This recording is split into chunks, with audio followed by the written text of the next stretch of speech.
La participación de las mujeres en el mercado laboral ha crecido significativamente a lo largo de los años, permitiéndoles ocupar espacios cada vez más importantes en distintos ámbitos de la economía. Sin embargo, a pesar de los avances alcanzados, todavía existen desigualdades que afectan sus oportunidades de acceso, desarrollo y reconocimiento en el trabajo. Las mujeres en la actualidad sufren una de las formas más conocidas de desigualdad económica, la brecha salarial de género. Esto significa que, en promedio, las mujeres ganan menos que los hombres por su trabajo. Según la Organización Internacional del Trabajo, a nivel mundial, las mujeres perciben alrededor de un 20% menos de ingresos que los hombres. Sin embargo, esta diferencia no se debe solamente a la discriminación salarial. También influyen otros factores como la concentración de mujeres en determinados sectores laborales, las dificultades para acceder a cargos de liderazgo y la mayor responsabilidad que suelen asumir en las tareas domésticas y de cuidado. A esta situación se la conoce como segregación laboral. Por un lado, existe la segregación horizontal, que ocurre cuando las mujeres se concentran principalmente en áreas como la educación, la salud o los cuidados, mientras que los hombres predominan en sectores como la industria, la construcción o la tecnología. Por otro lado, existe la segregación vertical, también llamada techo de cristal. Este concepto hace referencia a las barreras que dificultan que muchas mujeres accedan a puestos de dirección o de liderazgo, incluso cuando cuentan con la misma formación y experiencia que los hombres. Estas desigualdades son tan conocidas que incluso aparecen representadas en series y programas de televisión, como por ejemplo en El increíble mundo de Gumball, que utiliza el humor para mostrar y cuestionar algunos estereotipos de género presentes en la sociedad. Ok, de acuerdo. Vamos directo a la cima, donde están todos los ejecutivos. ¿Qué está pasando? ¡Es el techo de cristal del que hablaba mamá! ¿Qué es eso? La barrera invisible que evita que los que no son unos ancianos ricos consigan mejores trabajos. El trabajo doméstico y de cuidados no remunerado es fundamental para el funcionamiento de los hogares y la sociedad, aunque continúa siendo poco reconocido y recae principalmente sobre las mujeres. En Argentina, este trabajo representa el 15% del PBI y las mujeres realizan el 75% de estas tareas. Las mujeres dedican en promedio 6,4 horas diarias al trabajo doméstico y de cuidados, los hombres 3,4 horas. Esta diferencia reduce totalmente las posibilidades de las mujeres de participar de empleos remunerados, capacitarse y acceder a mejores oportunidades laborales. A nivel mundial, las mujeres realizan aproximadamente el 76% de todas las actividades de cuidado no remuneradas. En América Latina, dedican 4,7 horas diarias a estas tareas frente a 1 hora de los hombres. En España, las mujeres destinan 5 horas y los hombres 2 horas, mientras que en Estados Unidos, las mujeres dedican 2,6 horas y los hombres 1,4 horas. Estos datos muestran que el estado de cuidados sigue estando distribuido de manera desigual y constituye uno de los principales factores que explican las diferencias económicas y laborales entre mujeres y hombres. Otra problemática importante es la violencia económica, una forma de violencia de género que busca limitar la autonomía de las mujeres mediante el control del dinero o los recursos económicos. Esto puede ocurrir cuando se les impide trabajar, se controla su salario o se restringe su acceso a recursos propios. Además, en el ámbito laboral, muchas mujeres continúan enfrentando situaciones de discriminación. Por ejemplo, algunas encuentran más dificultades para acceder a determinados puestos debido a la maternidad o reciben menos oportunidades de crecimiento profesional. A esto se suma la llamada penalización por maternidad, que afecta a la continuidad laboral de muchas trabajadoras. Por otro lado, los estereotipos de género también influyen en las oportunidades laborales. Desde pequeñas, muchas personas reciben mensajes que asocian ciertas profesiones con mujeres y otras con hombres. Por ejemplo, suele pensarse que las mujeres deberían dedicarse a la docencia o al cuidado de la salud, mientras que los hombres deberían trabajar en áreas técnicas o industriales. Estas ideas influyen en las decisiones de estudio y trabajo. Por eso, en carreras STEM, es decir, ciencia, tecnología, ingeniería y matemáticas, las mujeres representan solamente el 35% de los estudiantes a nivel mundial. En Argentina, aunque las mujeres son mayoría en las universidades, siguen estando menos representadas en carreras como ingeniería, informática y tecnología. Sin embargo, esta realidad está cambiando poco a poco, ya que cada vez más mujeres eligen estas áreas y acceden a puestos de liderazgo. contribuyendo a romper los estereotipos de género que todavía persisten en la sociedad. La participación política y sindical de las mujeres es fundamental para promover la igualdad económica, ya que muchas decisiones sobre empleos, salarios y derechos laborales se toman en espacios donde las mujeres aún están poco representadas. Según ONU Mujeres, las mujeres ocupan aproximadamente el 27,5% de los escaños parlamentarios a nivel mundial, frente al 11% registrado en 1995. Además, solo 28 países cuentan con una mujer como jefa de Estado o de gobierno. En los gobiernos locales de 147 países, las mujeres ocupan cerca del 36% de los cargos, mientras que en América Latina y el Caribe, la representación femenina en los parlamentos alcanza alrededor del 37%, superando el promedio mundial. Estos avances han sido impulsados en muchos casos por leyes de cuotas y paridad de género. Una mayor presencia de mujeres en cargo de liderazgo contribuye a impulsar políticas relacionadas con la educación, la salud, la protección social y la igualdad laboral. Para reducir la desigualdad económica entre mujeres y hombres, es fundamental la implementación de políticas públicas que promuevan la igualdad de oportunidades. Organismos como la OIT y ONU Mujeres destacan que los mayores avances se logran mediante leyes de igualdad salarial, licencias parentales equitativas y políticas de cuidado. Por ejemplo, en países como Islandia y España han implementado controles salariales para detectar y reducir las diferencias de ingresos entre hombres y mujeres. Además, en Suecia, Noruega y Finlandia, las licencias parentales son compartidas entre ambos progenitores, favoreciendo una distribución más equilibrada de las tareas de cuidado. También existen políticas de cuidado infantil, como guarderías públicas o en los lugares de trabajo, que facilitan la inserción laboral de las mujeres. A esto se suman medidas que promueven una mayor participación femenina en puestos de liderazgo y en áreas como la ciencia y la tecnología. Todos estos ejemplos demuestran que alcanzar una verdadera igualdad económica requiere no solo leyes y políticas públicas, sino también cambios culturales que permitan construir una sociedad más justa e inclusiva. En los últimos años se lograron importantes avances en materia de igualdad económica de género. Países como Suecia, Noruega, Finlandia e Islandia implementaron políticas de licencia parentales compartidas y controles de igualdad salarial que ayudaron a reducir las desigualdades laborales. En América Latina también hubo progresos. Países como Uruguay, Chile y Colombia impulsaron medidas para promover la igualdad salarial, mejorar los sistemas de cuidado y aumentar la participación femenina en el empleo. En Argentina, las mujeres representan más del 55% de la matrícula universitaria y se fortalecieron iniciativas relacionadas con la igualdad de género y la capacitación laboral. Aunque todavía existen desafíos, estos avances muestran una tendencia hacia una mayor inclusión económica de las mujeres. Además, existen numerosos ejemplos inspiradores. Mujeres como Christine Lagarde, Michelle Bachelet y Esther Duflo se destacaron por su trabajo en favor de la igualdad de género y el desarrollo económico.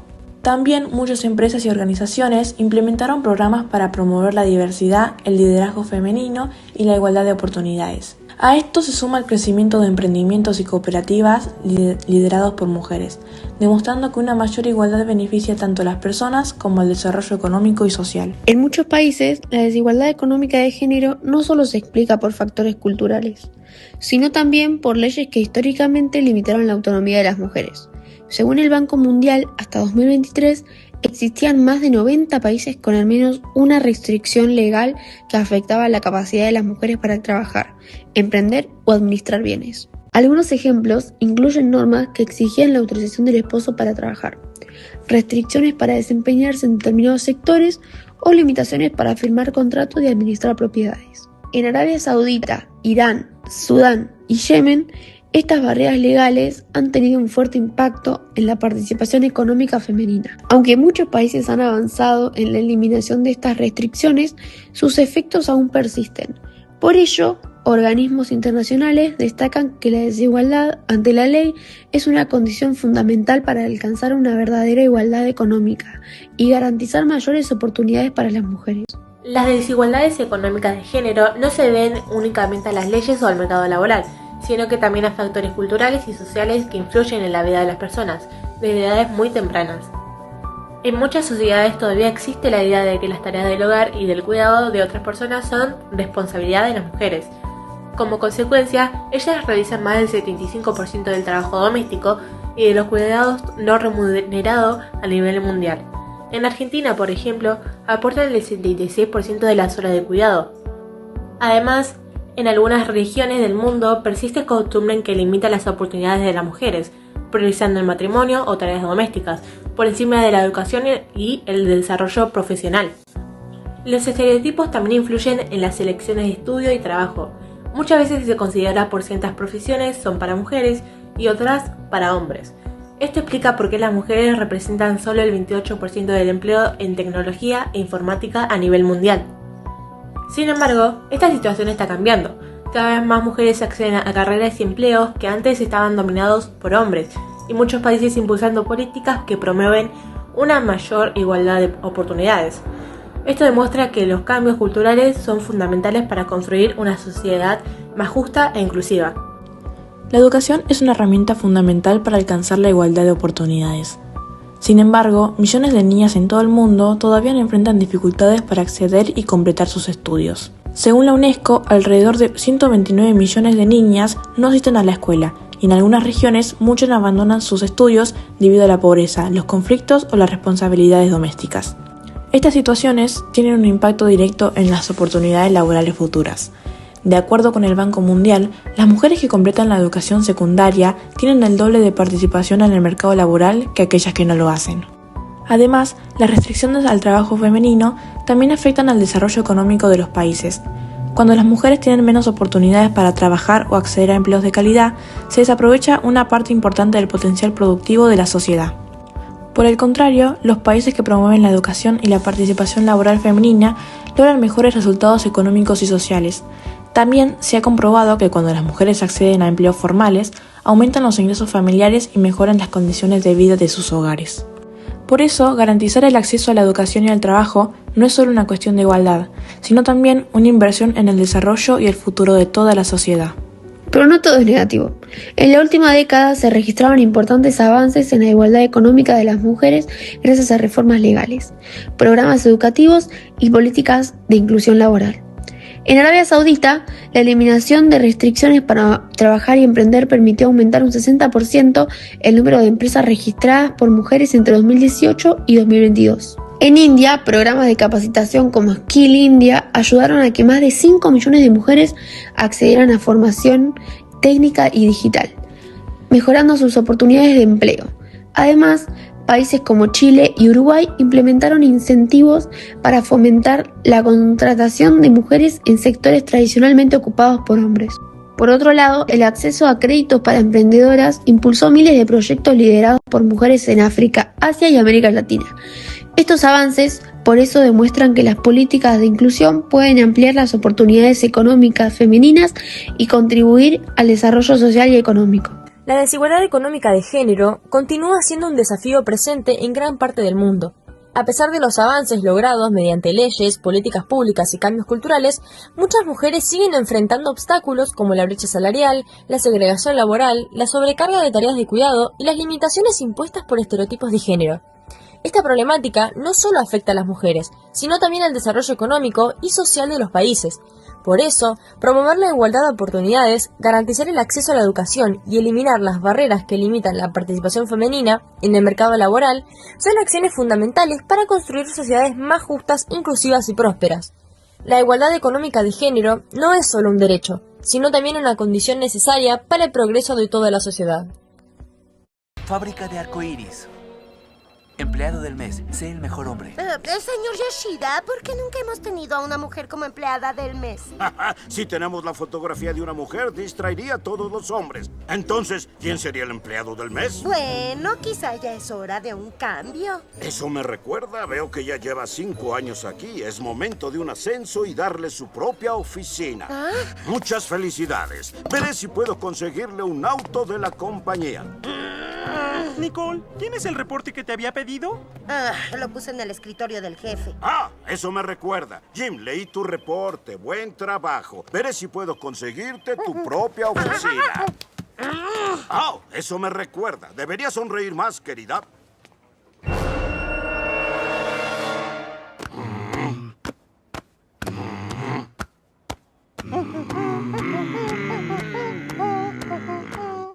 Así que no no solo me pagan 22% menos por mi trabajo que a los hombres, también tengo que dejarlos que se lleven el crédito. Tienes razón. Ese es un buen punto, Gumball.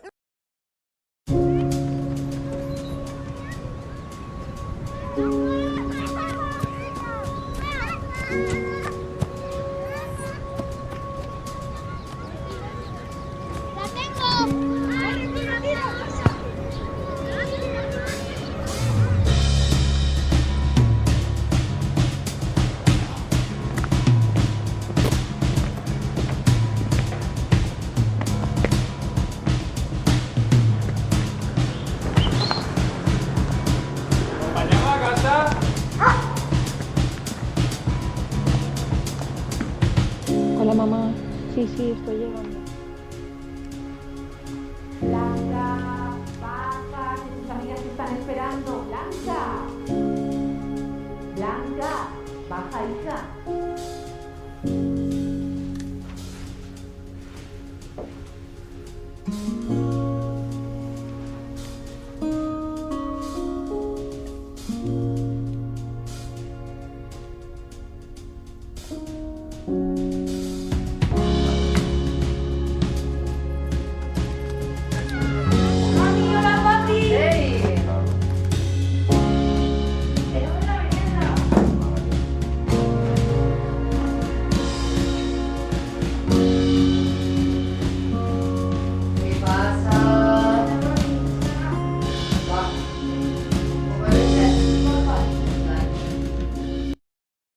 Queremos poner sobre la mesa un tema que no solo impacta las páginas de nuestro Código Penal, sino que define la realidad diaria de millones de mujeres en la Argentina: el movimiento y la urgencia de Ni Una Menos. Para entender el derecho en su dimensión real, debemos comprender que las leyes no nacen en el vacío, nacen en los gritos de la sociedad. Históricamente, nuestro sistema judicial invisibilizó la violencia hacia las mujeres bajo eufemismos perversos como crímenes pasionales, una categoría que reducía los asesinatos a supuestos arranques de amor o locura, justificando encubiertamente al agresor. Todo esto cambió drásticamente el 3 de junio de 2015. El detonante fue un caso que desgarró al país y marcó un antes y un después en la jurisprudencia y en la movilización social: el femicidio de Chiara Páez en Santa Fe. Mi hija está desfigurada, está en el cajón, ver una criatura de 14 años golpeada de esa manera, la verdad es terrible. Quiero creer que mi hija, a pesar de su golpe, no estuvo con vida como para demasiado tiempo como para sufrir lo que debe haber sufrido Angelito. Chiara tenía apenas 14 años y estaba embarazada. Fue asesinada y enterrada en el patio de la casa de su novio de 16 años, con una complicidad de adultos. La brutalidad de este hecho unió a periodistas, activistas y a la sociedad entera en una marcha histórica que exigió que el Estado asumiera su responsabilidad de proteger nuestras vidas. Este caso demostró que la violencia machista destruye infancias y que el sistema necesitaba una transformación estructural. El marco legal, el tipo penal de femicidio y la ley Micaela. A partir de este quiebre social, el derecho penal se vio obligado a reconfigurarse. En Argentina, la figura del femicidio se había incorporado formalmente a fines del 2012, mediante la ley 26.791, modificando el artículo 80 del Código Penal en su inciso 11. Aquí se tipifica como un homicidio clasificado el matar a una mujer cuando el hecho sea perpetrado por un hombre y mediare violencia de género, imponiendo la pena máxima de nuestro ordenamiento, prisión perpetua. Jurídicamente, el femicidio no es un simple homicidio. Es un crimen de poder, una manifestación de extrema dominación. Sin embargo, tener la ley escrita no bastaba si quienes debían aplicarla carecían de la formación necesaria. Es por eso que en el año 2017 otro crimen atroz desnudó las fallas del sistema de ejecución penal y dio origen a una norma fundamental, el caso de Micaela García. Soy Néstor García, Yuyo García, el papá de Micaela, la chica que fue asesinada y violada en Gualeguay el 1 de abril del 2017. de los 13 proyectos de ley que yo comenté hace un momento, fue el primero que nosotros recibimos y que los autores decidieron ponerle ley Micaela García. Y la intencionalidad fue preguntarnos qué nos parecía, si estábamos de acuerdo, si queríamos modificar algo. Y lo único que en ese momento pedí yo, digamos, era que trataran de unificar un único proyecto para que pudiera salir. Y básicamente la ley apunta a eso, digamos, a que nuestros funcionarios, nuestros trabajadores del Estado entiendan lo que es la perspectiva de género y puedan actuar en consecuencia, porque lo de Micaela se podría haber evitado. Para nosotros esta ley desde ese lado es importantísima, porque creemos que esto se corrige con prevención y no con leyes que castiguen y aumentan las penas cuando el hecho ya ha ocurrido. Caso clave. Micaela García, 2017.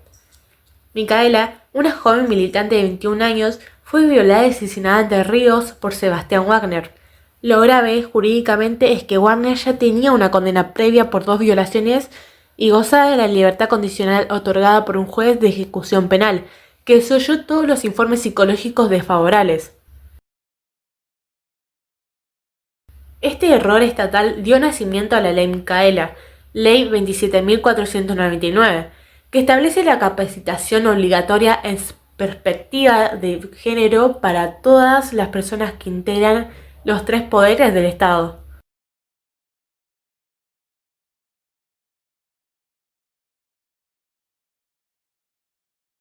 A pesar de contar con la Ley de Protección Integral a las Mujeres, la Ley Micaela y agravantes penales, la inoperancia de la justicia sigue costando vidas.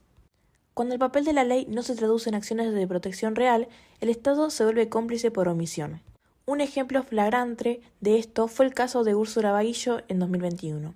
El último femicidio ocurrido en la República Argentina, la víctima fatal es una joven de 18 años, Úrsula Baillo.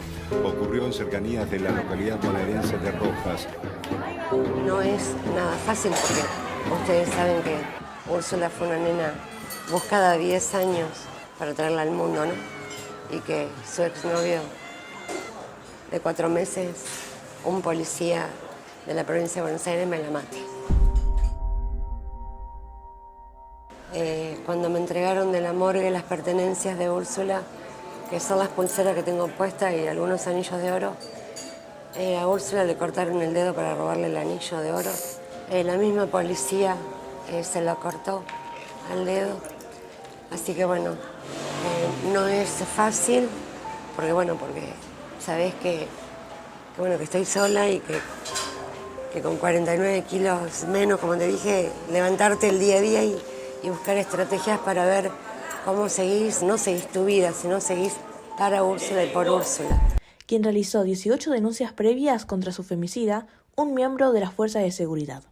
Tenía perimetrales y botones antipánico, pero la burocracia desarticulada no la protegió.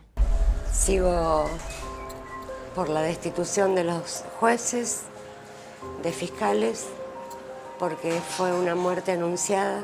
Voy por la destitución directamente de Marcelo Romero, que fue el juez subrogante, que lo tenía que detener el 5 de enero y no lo detuvo porque estaba en la pileta.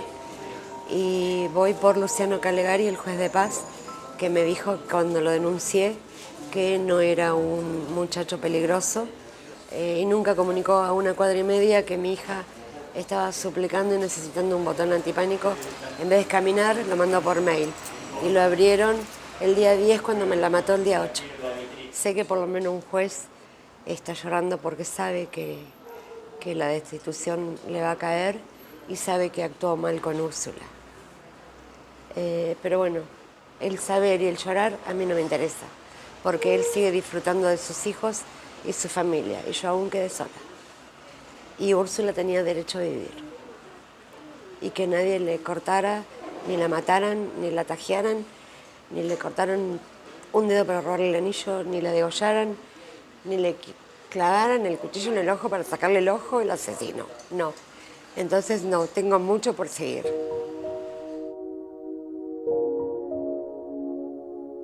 ¿Qué es lo que más extrañas de Úrsula? Toda entera ella, sus besos, sus abrazos, sus alegrías, sus videollamadas, su mamá vení por mí, mamá te amo. Extraño absolutamente todo. Su dormitorio está intacto.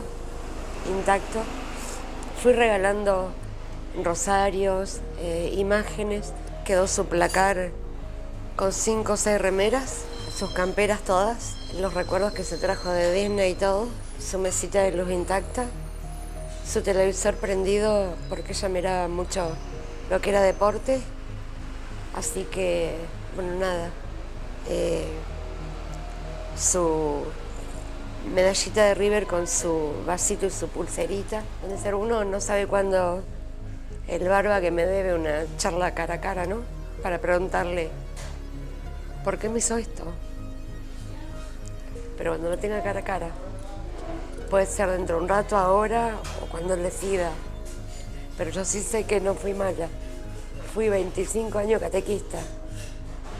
Prediqué el Evangelio para que me haga esto. Para que Úrsula tenga este final. Por ser una nena tan buscada. Entonces, yo sé que me debo una charla con Dios frente a frente. Que Dios no me la va a devolver. Pero Úrsula no podía tener este final. No merecía este final. El próximo paso, después de la destitución de los jueces, de los ayudantes o ayudantías fiscales, de personas cómplices, yo voy por todos y por todo. Voy por demanda al Estado. No me caso con ningún partido político ni me voy a casar. Sí voy a levantar siempre la bandera y la memoria de mi hija, siempre, en todos lados, y jamás la voy a hacer política, Úrsula. Y si creemos que esto es cosa del pasado, nos encontramos de frente con la dolorosa realidad actual. El reciente y trágico caso de Agostina Vega en Córdoba expone que los errores judiciales más graves se siguen repitiendo de manera idéntica.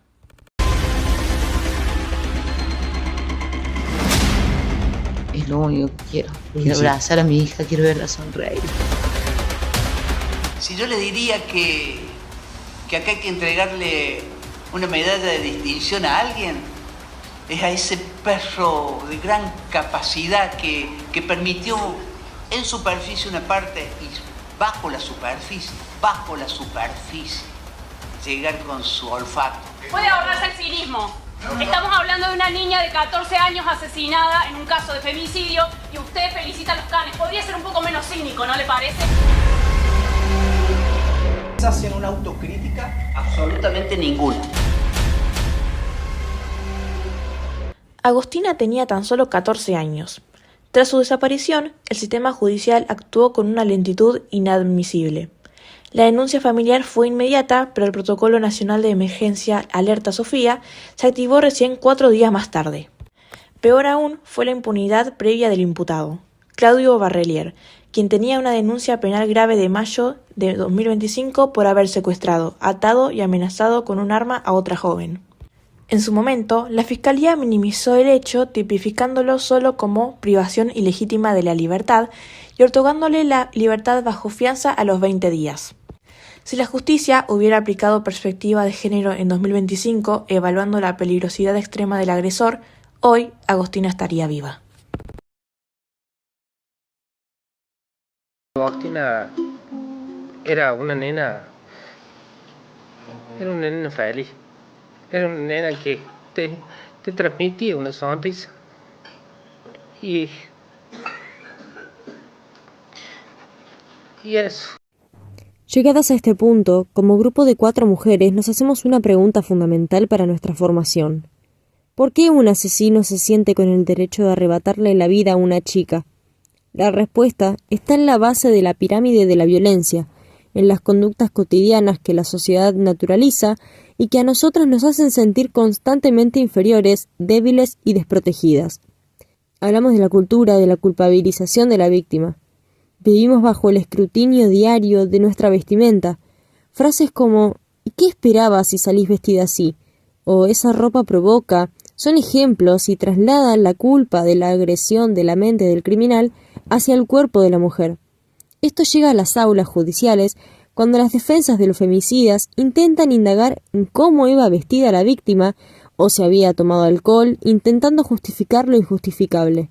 Hablamos también del acoso callejero constante, que no es un halago, sino un mecanismo de disciplinamiento que nos obliga a caminar con miedo, a cambiar de vereda, a sostener las llaves con fuerza en la mano al volver a casa. Ese miedo constante es violencia psicológica y busca recordarnos que el espacio público no nos pertenece. Queremos dejar esta conclusión jurídica y humana. Argentina posee un marco legal de vanguardia internacional, pero las leyes son letra muerta si quienes operan las comisarías, fiscalías y juzgados siguen actuando sin perspectiva de género. El grito de "ni una menos" no es solo un pedido de penas más altas, es una exigencia de reforma judicial profunda y de un cambio cultural absoluto, para que ninguna mujer más falte en sus casas y para que la justicia llegue antes que el asesino.